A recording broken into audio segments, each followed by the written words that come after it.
오늘 또 질문하면서 시작해 보겠습니다. 왜 많은 사람들이 예수님을 모르고 살까요?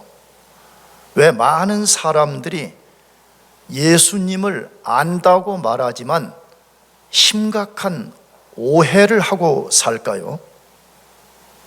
여러 이유가 있을 것 같습니다. 그러나 가장 큰 이유는 예수님에 대해서 한 번도 들어본 적이 없기 때문에 그렇습니다. 예수님에 대해서 듣기는 듣지만 그 예수님을 바르게 이해한 적이 없기 때문에 그렇습니다. 오늘 본문에 나오는 이 바리새인들과 예수님의 기적을 보고 쫓은 사람들이 그것을 예증해 주는 아주 대표적인 사람들입니다. 바리새인들은 예수님 당시에 이스라엘 최고의 종교 지도자들이었습니다. 그런데 바리새인들은 자타공인, 하나님을 제일 잘 알고 잘 섬긴다고 뽐내는 사람들이었습니다. 그런데 그들은 엄청난 모순을 가지고 살았습니다. 그 모순이 무엇이지요? 그들은 하나님을 제일 잘 알고 잘 믿는다고 뽐냈으면서 하나님이 보낸 그의 아들 예수 그리스도를 대적하고 예수 그리스도를 죽이는데 제일 앞장섰던 사람들이었습니다. 정말 놀라운 아이러니가 아닐 수 없습니다. 어떻게 하나님을 제일 잘 알고 잘 섬긴다는 사람들이 하나님의 아들을 죽이는데 제일 앞장을 설 수가 있었냐는 것입니다. 이것은 어쩌면 인류 역사의 최고의 아이러니 중에 하나가 아닐까 하는 생각을 합니다. 그렇다면 예수님의 기적을 보고 쫓았던 사람들은 어땠을까요? 성경은 말합니다. 바리새인들과 크게 다를 바가 없는 사람들이었다고 말합니다. 그들은 예수님 자체에는 전혀 관심이 없었습니다. 그들이 관심을 가진 것은 예수님의 인격이 아니라 오직 예수님이 베푸시는 기적에만 관심을 가졌던 것입니다. 제가 지난주에 말씀드렸습니다. 이런 사람들은 오늘날 이단에 속한 사람들과 다를 바가 하나도 없는 사람이라고 말씀드렸습니다. 그래서 예수님이 기적을 보고 자기를 쫓는 사람들을 향해서 오늘 읽은 성경에 보게 되면 자기를 나타내지 말라고 경계를 시켰다라고 되어 있습니다. 무슨 말이죠? 자신이 병자를 고치는 일과 그런 능력을 가진 사람이라는 것을 사람들에게 가서 알리지 말라고 함구령을 내렸다는 말입니다. 왜 이 상황을 이용해서 자신을 세상에 알리는 기회로 삼지 않고 왜 자기를 드러내지 말라고 함구령을 내리셨을까요? 제가 이거 지난주에도 던진 질문이었습니다. 아니, 보편적 상식 같으면 이런 기적을 일으키고 많은 사람들이 자기를 추앙하면서 따른다면 그 상황을 이용해서 자신을 세상에 드러내는 기회로 삼아도 되잖아요. 근데 왜 예수님은 오히려 자기를 드러내지 말라고 사람들에게 함구령을 내렸냐는 것입니다. 그 이유는 사람들이 예수님에 대하여 심각한 무지와 오해를 드러냈기 때문에 그렇습니다. 다시 말하면 예수님 누군지를 정확하게 몰랐다는 거예요. 그들은 기적의 떡을 먹고 병 고치는 역사를 경험했음에도 불구하고 자기를 고쳐준 예수가 누구인 것을 정확하게 몰랐다는 말인 것입니다. 그러면 구체적으로 그들은 어떤 무지와 오해를 드러냈습니까? 바리새인들은 예수님을 메시아로 인정하지 않았을 뿐만 아니라 예수님이 일으키는 모든 기적은 귀신의 왕 바알세불의 힘을 입어서 한 것이라 이렇게 매도했습니다. 왜 그랬죠? 예수님이 누구인지를 전혀 이해하지 못했다는 말입니다. 나가서 기적을 경험한 사람들은 어땠습니까? 그들은 아까도 말씀드렸지만 예수님의 인격 자체에는 전혀 관심이 없었습니다. 그 사람들은 예수님을 단순히 기적을 일으키는 사람으로만 이해를 했던 것입니다. 그래서 예수님이 함구령을 내린 것입니다. 자, 그런데 오늘 이 사건을 두고 마태는, 이 마태복음을 기록한 저자인 마태는 예수님의 함구령은 이사야 선지자의 메시아 예언을 성취한 것이라 라고 거기다가 지금 코멘트를 한 거예요. 그건 단순한 함구령이 아니라 그 예수님이 자신을 은닉시킨 그 행위는 예수님이 이 땅에 오시기 600년 전에 이사야 선지자가 예언한 메시아 예언을 성취한 것으로 본 것입니다. 그 이유는 이사야서 42장 1절에서 4절을 보면 이사야가 이렇게 예언합니다. 앞으로 장차 메시아가 올 건데 그 메시아는 자기 자신을 세상에 이렇게 과시하고 드러내는 메시아가 아니라 철저하게 숨기는 메시아가 될 거라고 예언했기 때문에 그렇습니다. 그래서 마태는 그 말씀을 오늘 본문에서 길게 인용을 하면서 바로 너희들이 지금 마주하는 이 예수가, 너희들이 배척하고 죽이려고 하는 그 예수가 바로 구약 성경에서 인용한 메시아라고 하는 것을 증거한 것입니다. 그래서 마태가 길게 이사야 예언의 말씀을 오늘 본문에다가 인용해 놓은 것입니다. 자, 그렇다면 이제 우리에게 질문이 생겨요. 마태는 이 인용을 통해서 1차 독자들과 오늘 2차 독자들인 우리들에게 무엇을 말하려고 그런 반대 세력 앞에서 혹은 예수에 대해서 오해를 하는 사람들 앞에서 메시아 예언을 여기에 길게 인용해 놓았냐 하는 거예요. 도대체 무엇하라고, 우리에게 뭘 깨달으라고 이걸 인용했냐 하는 것입니다. 핵심은 하나입니다. 이사야 예언을 통해서 이 땅에 오신 메시아인 예수님이 누구인지를 정확하게 이해하라는 것입니다. 그분을 바리새인들처럼 이해해도 안 되는 것이고 기적을 쫓는 사람들처럼 이해해도 안 된다는 것입니다. 이걸 다른 말로 하게 되면 예수에 대한 무지, 예수에 대한 오해, 예수에 대한 모든 실망을 벗어나라는 것입니다. 예수님 그분이 누구인가를 정확하게 알고 정확하게 이해함을 통해서 우리가 그런 거짓된 종교, 거짓된 지식에서부터 벗어나라, 이것이 오늘 마태가 우리들에게 전달하는 핵심인 것입니다. 자, 그러면 예수님은 어떤 분이라는 것입니까? 제가 지난주에 마태복음 12장 18절에 근거해서 첫 번째로 예수님은 인류 구원을 위해서 하나님이 보낸 유일한 메시아, 유일한 구원자라고 말씀드렸습니다. 아멘이죠?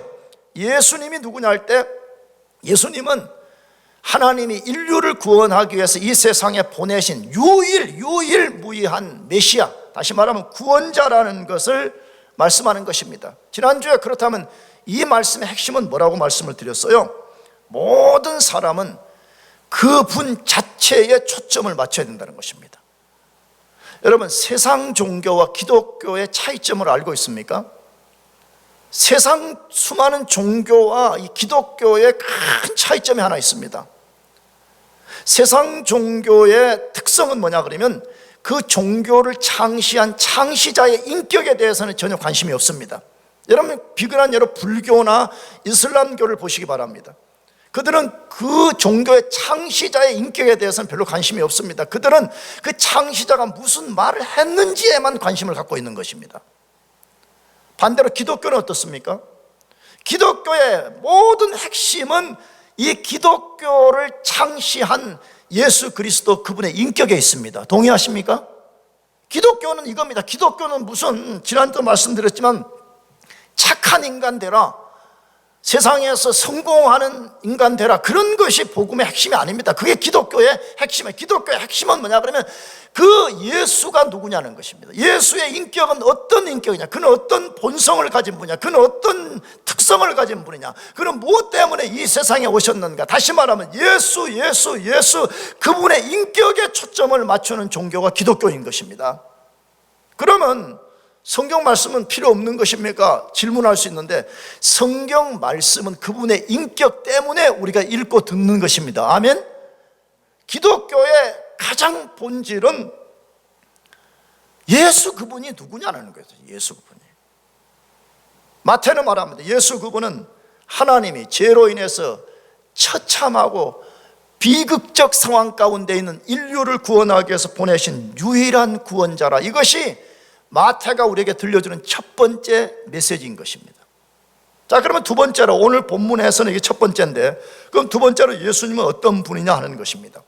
예수님은 자기 자신을 과시하는 분이 아니라 겸손으로서 모든 일을 은밀한 중에 성취하는 구원자라고 말씀합니다. 예수가 누구요? 그렇게 말하면 마태는 두 번째로 말하기를, 예수는 쉽게 말하면 자기 과시하기 위해서 이 세상에 오신 분이 아니라는 것입니다. 자기를 세상에 드러내서 내가 이렇게 막강한 권세를 가진 구원자라는 걸 그것 자랑하러 오신 분이 아니라 철저하게 낮아짐, 나가서 그 낮아짐 속에서 사람들이 알아차릴 수도 없을 만큼 은밀한 중에 인간을 구원하는 구원자라. 이것을 말씀하는 것이 두 번째의 키포인트인 것입니다. 저 언젠가 말씀드렸습니다. 하나님이 살아계시냐, 예수님이 진짜 하나님의 아들 메시아라 하는 수많은 질문을 던지고 사람들이 고민하잖아요. 그런데 예수님이 하나님의 아들 메시아라는 증거는 차고 넘칩니다.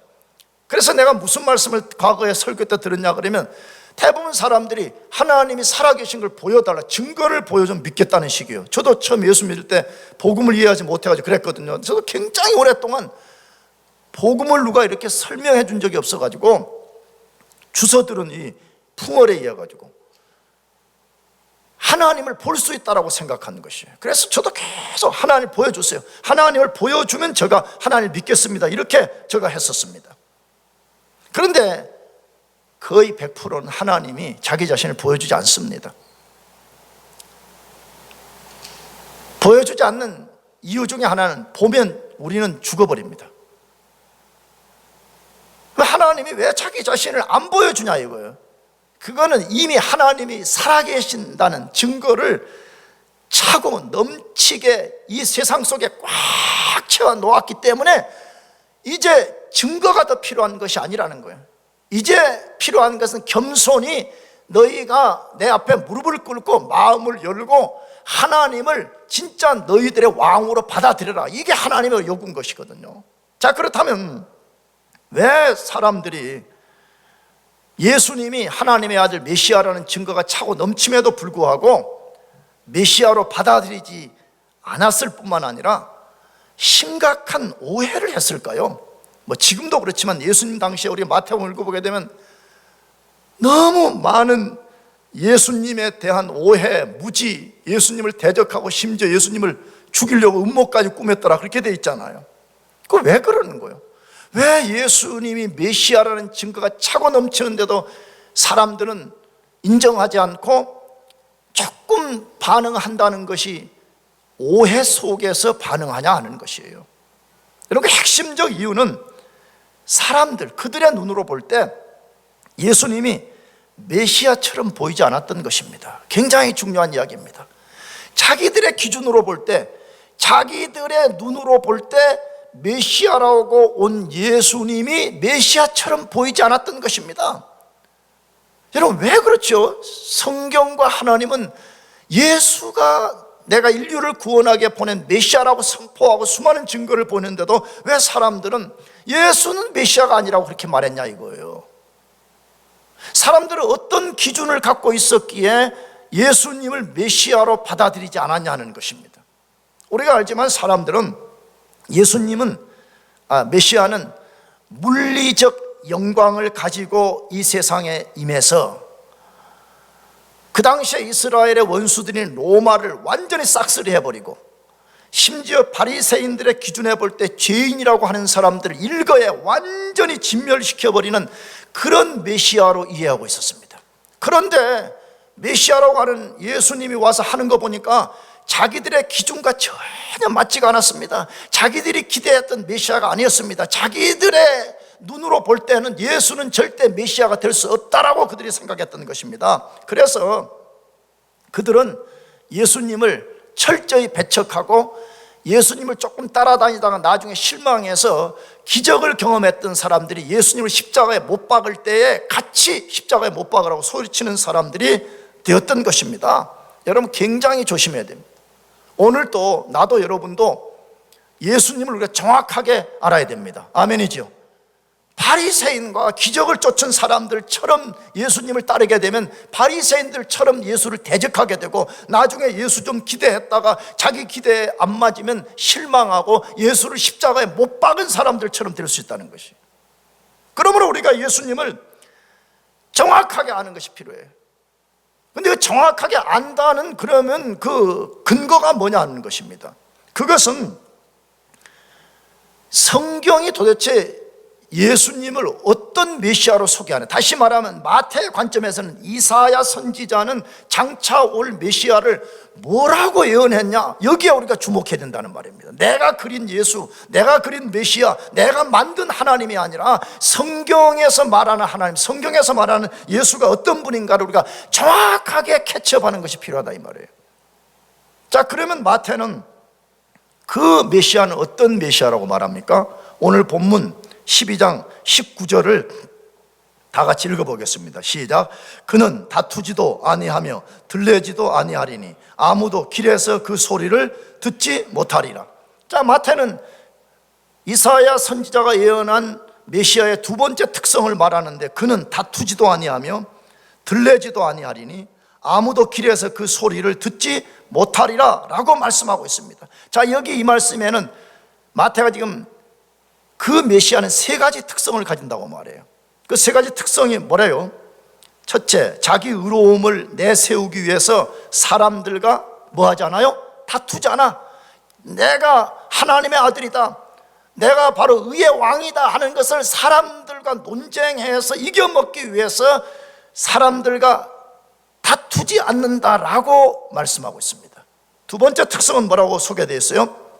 자기 행동을 사람들에게 자랑하기 위해서 떠들어대는 사람이 아니라라고 되어 있어요. 그렇죠?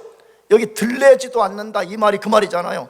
자기를 사람들에게 자랑하기 위해서 내가 이러한 메시아로 왔노라라고 떠들어대는 그런 존재가 아니라고 말합니다. 세 번째 특성은 뭐라고 말해요? 심지어 자기를 알아주도록, 우리말로 하면 길에서 광고하지 않았다고 말해요. 광고판을 세워가지고 내가 세상을 구원하러 온 메시아라고 그렇게 광고하지 않았다는 것입니다. 그러면 이 말 속에 뭐가 숨겨 있어요? 마태가 말하는 메시아는 도대체 어떤 분이라는 것이에요? 그분은 너무 온유하고 겸손해서 사람들 눈에 인류를 구원할 메시아처럼 보이지 않는다고 지금 말하는 거예요. 지금 이것은, 여러분, 이게 사람들에게 굉장한 오해를 빚었던 것이죠. 이것이 예수님 당시나 지금이나 예수님을 믿지 않고 멸시하는 이유 중에 하나인 것입니다. 사람들의 보편적 메시아 관념은 뭐예요? 진짜 예수가 하나님의 아들이고 그가 살아계셔서 지금도 역사하고 있다면 왜 이 죄 많은 세상을 그냥 두냐는 거예요. 쉽게 말하면 좀 하나님 앞에 못되게 사는 인간들 하늘에서 막 레이저를 쏘고 천둥 번개를 내려가지고 사람들이 막 그 앞에 꼬꾸러지는 것을 보여줘야지 되지, 왜 이 악인이 득세하고 왜 거짓된 자들이 승리하는 이런 세상을 눈 감아주냐 이거예요. 그렇기 때문에 예수는 메시아가 될 수 없다라고 사람들이 생각하는 것이에요. 그러나 성경은 그렇게 말하지 않습니다. 성경은 앞으로 메시아가 올 것인데 그 메시아는 얼마나 겸손한 메시아고 얼마나 자기를 드러내지 않는 메시아인지 사람들이 쉽게 말하면, 조금 과장되게 말하면 눈치도 못할 정도의 메시아라 그렇게 말하는 것입니다. 자, 그러면 왜 메시아인 예수님은 초라한 모습으로 이 세상에 오셨을까요? 왜 자신의 절대 권세를 드러내서 모든 대적자들, 모든 악인들, 모든 죄인들을 일거에 쓸어버리지 않으셨을까요? 여러 이유가 있습니다. 그러나 그 중에 세 가지만 말씀드리면, 첫째로는 그렇게 하는 것은 자신을 구원자로 보낸 하나님의 뜻이 아니었기 때문에 그렇습니다. 누구 뜻이 아니라고요? 하나님의 뜻이 아니어서, 하나님이 인류를 구원하기 위해서 보낸 구원자는 그런 구원자가 아니었습니다. 물론 앞으로 이 세상을 최종적으로 심판하러 오실 그 예수 그리스도는 바로 공의를 실현할 메시아가 틀림없습니다. 그러나 초림에 오신 분은 그런 분이 아닌 메시아로 하나님이 보내기로 정하셨다는 것입니다. 자, 여기서 우리가 뭘 배우게 돼요? 하나님이 구원자를 볼품 없게 보내신 이 속에 나는 개인적으로 엄청난 인간을 향한 교훈이 있다고 생각을 해요. 그 교훈이 뭐냐 하면 우리 교만을 깨달으라는 거예요. 왜 그렇죠? 여러분, 예수님이 누구예요? 여러분, 예수님은 여러 종교 지도자 중에 한 명 조금 더 탁월한 존재, 그런 존재가 아닙니다. 예수님은 하나님입니다. 믿습니까? 예수님이 하나님이신데 그 하나님이 인간의 볼품없는 인간의 육체를 입고 이 세상에 오셨다는 것은 하나님이 우리에게 확성기로 말하는 거예요. 큰 소리로 우리에게 교훈하는 게 뭘? 아담처럼 교만한 인간인 우리들, 아담처럼 피조물인 아담이 하나님이 되겠다고 겁없이 손을 내밀어서 선악과의 열을 따먹은 것처럼 교만하기 그지없는 우리 인간들에게 예수를 보라는 거예요. 예수 그리스도, 그분을 볼 때에 우리가 얼마나 교만한 존재인가를 깨닫고 무엇이 겸손인가를 배우라는 거예요. 저는 이것을 100% 실현에 살지는 못하지만 이론적으로는 100% 지지합니다. 여러분, 우리가 얼마나 교만하고 우리가 얼마만큼 겸손해져야 되는가를 알려면 정확한 기준이 필요합니다. 그렇잖아요. 나의 교만을 볼 수 있는 정확한 근거가 필요하는데 여러분, 이 세상에는 정확한 근거가 없어요. 우리가 그걸 아는 유일한 길은 예수 그리스도의 십자가의 죽음을 볼 때만이 가능한 것입니다.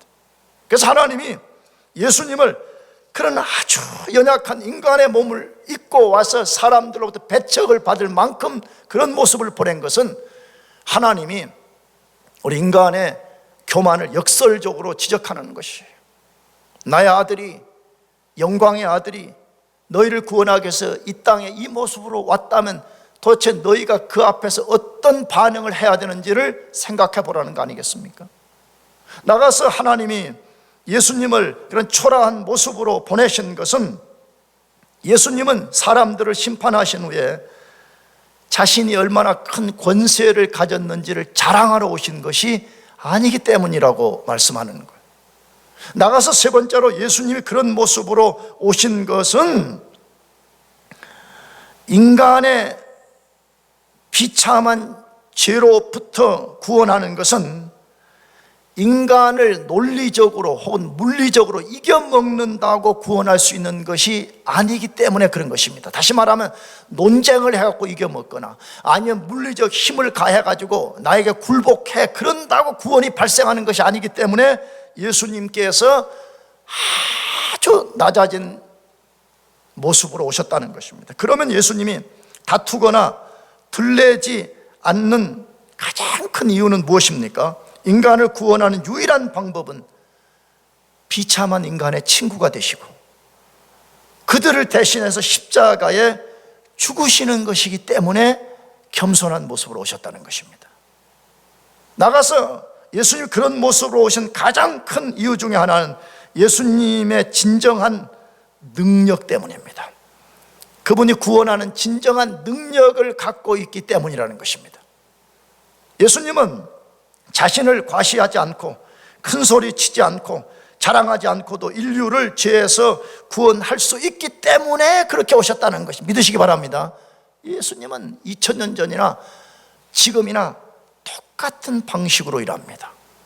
하나님 지금도 예수님을 통해서 은밀하게 아주 세상 사람들이 눈에 볼 때에 도저히 예수가 지금 만물을 통치하고 자기 뜻을 이룬다는 것을 볼 수 없는 그런 은닉된 가운데서 자기 뜻을 이루어 가신다는 거예요. 그걸 어디에서 알 수 있어요? 마태복음에서, 이 본문에서도 그걸 소개하고 있지만 마태복음 13장은 하나님 나라를 7개의 비유로 소개했는데 그 중에 비유 중에 하나가 뭐냐 그러면 누룩 비유가 있어요. 누룩 비유. 근데 거기 누룩 비유에 예수님이 이렇게 말씀하셨어요. 제가 읽어보고 잘 들어만 보세요. 또 비유로 말씀하시되 천국은 마치 여자가 가루 서말 속에 갖다 넣어 전부 부풀게 한 누룩과 같으니라 라고 되어 있습니다. 하나님 나라를 지금 뭐에다가 비유하고 있어요? 하나님 나라의 핵심인 예수님이 지금 어떤 방식으로 일한다고 비유를 든 거예요? 이스트 비유 든 거죠. 이스트. 우리가 무슨 빵을 만들거나 할 때 누룩, 이스트를 넣잖아요.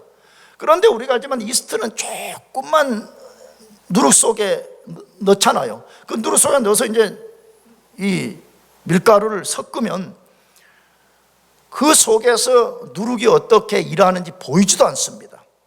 그러나 시간이 점점점 가게 되면 그 밀가루 전체가 부푸는 걸 보잖아요. 지금 예수님의 일하시는 방식이 바로 그렇다는 거예요. 사람들의 눈에 볼 때 너무 초라하고, 이렇게 해가지고 하나님의 나라가 만들어질까? 이렇게 해가지고 우리 인간 속에 두신 하나님의 뜻을 이룰 수 있을까 하는 그런 의심이 들 만큼 눈에 보이지 않지만, 그러나 예수님은 누룩처럼 여전히 일하고 계신다는 것입니다. 저는 무슨 극단적인 목사들처럼 말하는 것이 아닙니다. 여러분, 코로나도 두려워할 필요가 없습니다. 제가 코로나 처음 발생했을 때 설교했듯이 코로나 사태도 예수 그리스도의 통치 안에 있습니다. 믿습니까? 안 믿어요? 이 코로나 모든 사태도 예수 그리스도가 통치하고 있습니다. 믿습니까? 그걸 안 믿으면 뭘 믿는 거지 그러면? 내가 언제가 말씀드렸잖아. 이 우주 만물을 창조하신 예수 그리스도 밖에 원자 하나가 그분의 통치 밖에 있다 그러면 예수 그리스도는 만물의 주가 될 수가 없는 것입니다. 마귀도 질병도 모든 것도 예수 그리스도의 통치 아래 있는 것입니다. 우리는 지금 왜 예수님이 이 코로나 사태를 허용하셨는데 정확하게 아는 사람 아무도 없습니다. 그러나 예수님의 놀라운 뜻이 있는 거죠. 사람들이 다 죽게 되었다, 교회가 텅텅 빈다, 교회가 위기다, 그렇게 말하지만 제가 볼 때는 예수님께는 전혀 위기가 아닙니다. 예수님은 이 속에서도 여전히 자기 뜻을 이루십니다. 믿으시기 바랍니다. 우리 자신도 마찬가지입니다. 우리 자신이 어떤 때는 도대체 예수님이 나에게 위해서 일해주고 계세요 하는 질문이 생길 때가 있잖아요. 직장 문이 안 열리고 무슨 공부했는데 빨리빨리 학위도 안 나오고 하면 도대체 예수님 나에게 관심이 있습니까? 이런 속에서 저항감이 일어나잖아요. 성경은 말합니다. 누룩처럼 지금 눈에 보이지 않지만 온 밀가루를 부풀게 만든 비밀리에서 그 일을 만드는 누룩처럼 예수님이 지금도 여전히 일하고 계시나. 할렐루야.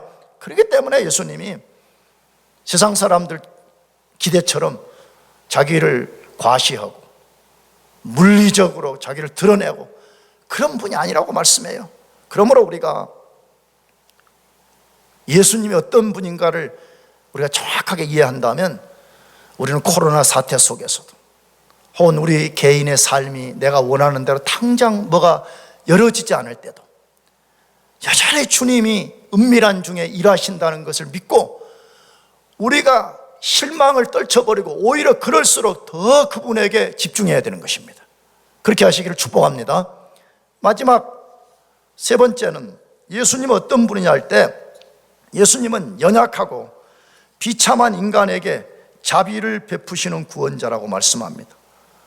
예수님이 어떤 분이냐 할 때 그분은 죄로 인해서 연약하고 죄로 인해서 비참해진 인간에게 자비를 베푸시는 구원자라고 말씀합니다. 질문해 보겠습니다. 여러분은 성경을 얼마만큼 알고 계시는지는 모르겠지만 성경에서 죄로 인한 인간의 처참한 상태를 가장 잘 보여주는 성경이 어디라고 알고 있습니까? 인간이 얼마나 비참한 상태에 있는지를 보여주는 성경이 어디냐 이것이죠. 여러분은 어디로 알고 있습니까? 성경은 너무나 많습니다. 그래서 저는 개인적으로 오늘 본문 마태복음 12장 20절 말씀, 21절 두 말씀이라고 저는 생각하고 있습니다. 자, 그럼 먼저 이 말씀 읽어봅시다. 뭐라고 되어 있는지. 20장 21절 같이 시작. 상한 갈대를 꺾지 아니하며 꺼져가는 심지를 끄지 아니하기를 심판하여 이길 때까지 하리니 또한 이방들이 그의 이름을 바라리라 함을 이루려 하심이니라. 이 말씀은 두 가지 사실을 아주 극명하게 우리들에게 알려주는 말씀입니다. 하나는 인간의 처참한 상태이고 또 하나는 그 인간을 대하시는 예수님은 어떤 분인가를 여기 알려주는 것입니다. 자, 그럼 먼저 인간의 모습을 무엇에다가 비유해서 말씀해주고 있어요? 상한 갈대와 꺼져가는 심지라 그렇게 되어 있습니다. 잘 들어야 됩니다. 인간은 어떤 존재냐 할 때 예수님이 직접 비유를 들어 말씀하시기를 상한 갈대와 꺼져가는 뭐라고요? 심지라, 이렇게 말씀했습니다. 자, 그런데 이것이 원문 성경을 보면 상한 갈대는 단순히 꺾인 상태를 말하는 것이 아닙니다. 여러분, 갈대라는 것은 식물 중에서 굉장히 약한 거잖아요. 우리가 꼭 식물학을 몰라도 이 동네 돌아다니다 보면 갈대 같은 거 있으면 탁 잘못하면 손으로 하면 탁 꺾여버리잖아요. 굉장히 약한 식물입니다. 자, 그런데 우리 성경은 상한 갈대, 쉽게 말하면 깨졌거나 꺾여진 갈대, 이렇게 되어 있는데 원문 성경은 정확하게 꺾여서 썩어 있는 상태를 말합니다. 그러니까 갈대가 약해서 꺾여졌을 뿐만 아니라 꺾여진 상태에서 그게 썩어버렸다는 거예요.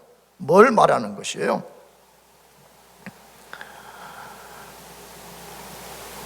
여러분, 꺾이고 썩어버리면 손만 살짝 대거나 아니면 외부 충격이 살짝 오면 뭐 해버리죠?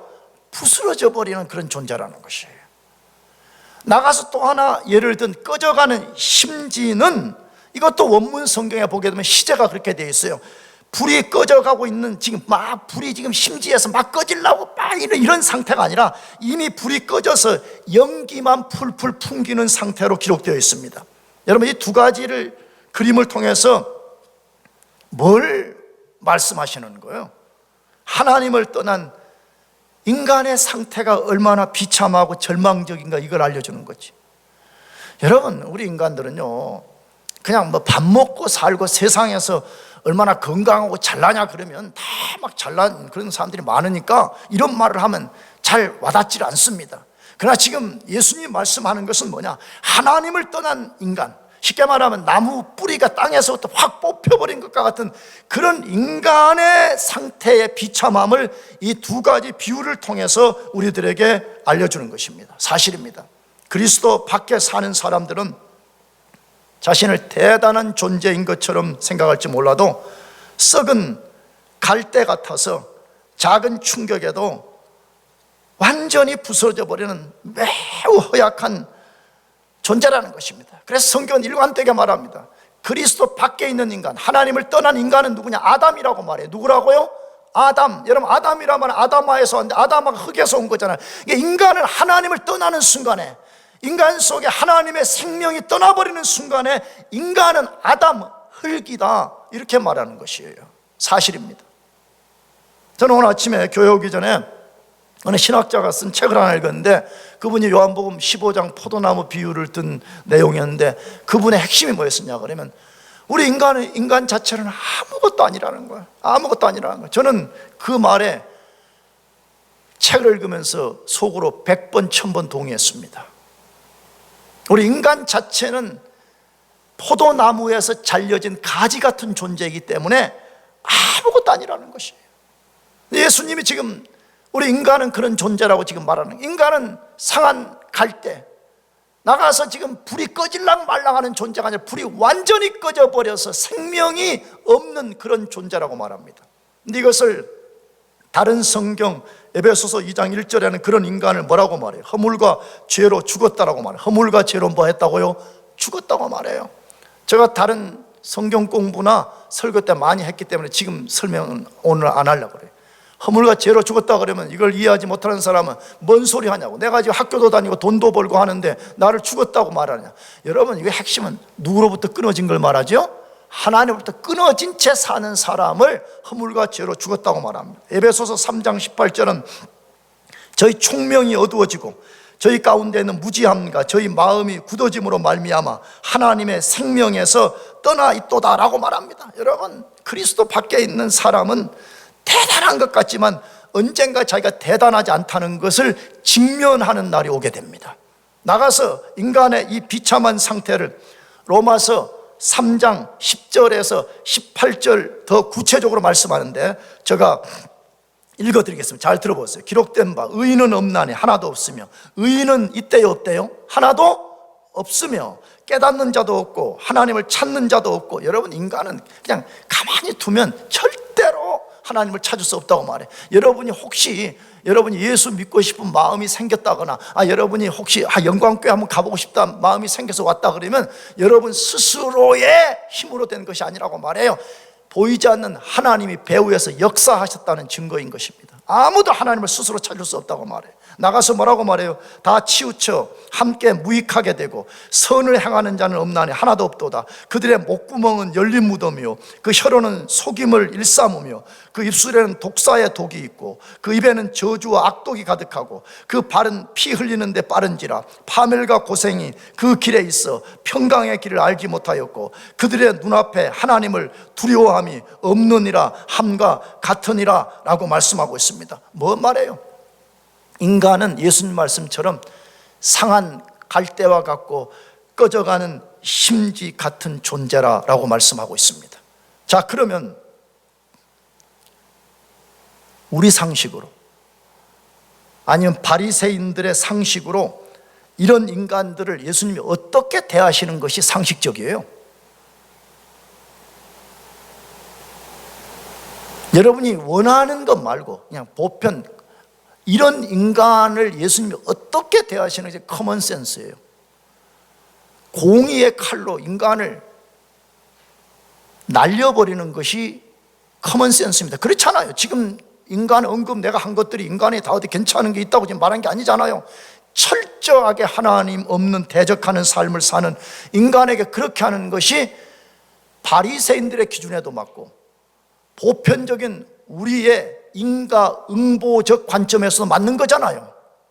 그런데 오늘 성경에 예수님이 그런 인간들을 어떻게 대하신다고 말씀해요. 다시 상한 갈대를 꺾지 아니하며 꺼져가는 심지를 끄지 아니하시기를 심판하여 이길 때까지라고 되어 있습니다. 뭐 말하고 싶은 거예요?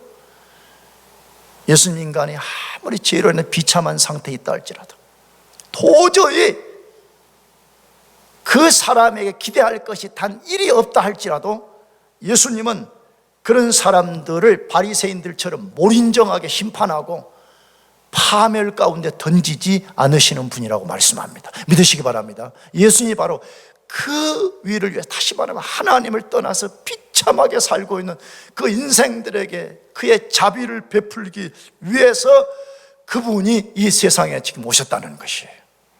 저는 상한 갈대를 꺾지 아니하시고 꺼져가는 심지를 끄지 아니하시는 예수 그리스도 최대의 수혜자 중에 저는 한 명입니다. 저는 23살 넘어가는 때에 예수 그리스도를 믿게 되었는데 저는 23살 전에 좀 부끄러운 이야기지만 가장 타락한 인간, 가장 방탕한 인간이었습니다. 아니 그 23살 되기까지 지은 죄값만 치르기 위해서도 저는 영원한 지옥에서 영원한 형벌을 받아 마땅한 존재였습니다. 그런데 어느 날 하나님이 그의 아들 예수 그리스도를 통해서 저를 핀포인해 가지고 제 죄를 완전히 씻겨내시고 그의 의의 옷을 입혀서 여기까지 올 수가 있었습니다. 나의 공로, 나의 지혜, 나의 선함으로는 꿈도 꿀 수 없는 일이었습니다. 상한 갈대를 꺾어버리지 아니하시고 꺼져가는 심지를 끄지 아니하시는 예수 그리스도 그분의 은혜 때문이었습니다. 여러분은 어떻습니까? 여러분이 만일에 진짜 예수 그리스도를 통해 구원을 받았다면 여러분의 잘남 때문이 아닙니다. 우리는 하나님의 관점에 보면 모두가 꺾이고 썩은 갈대 같은 존재이고 이미 생명의 불이 꺼져서 연기만 풀풀 내는 그런 존재였던 것입니다. 예수 그리스도 그분이 오셔서 여러분에게 무한한 자비를 베풀어 주셨기 때문인 것을 믿으시기 바랍니다. 나가서 그분은 우리의 구원뿐만 아니라 우리 삶의 가장 연약한 부분까지도 절대로 꺾어버리는 분이 아니시라고 말씀합니다. 그러므로 예수 그리스도 그분을 정확하게 알아가면서 여러분들이 더 그분을 의지하고 특별히 이런 어려운 시기에 그분만 의지해서 살기를 축복합니다. 기도하겠습니다.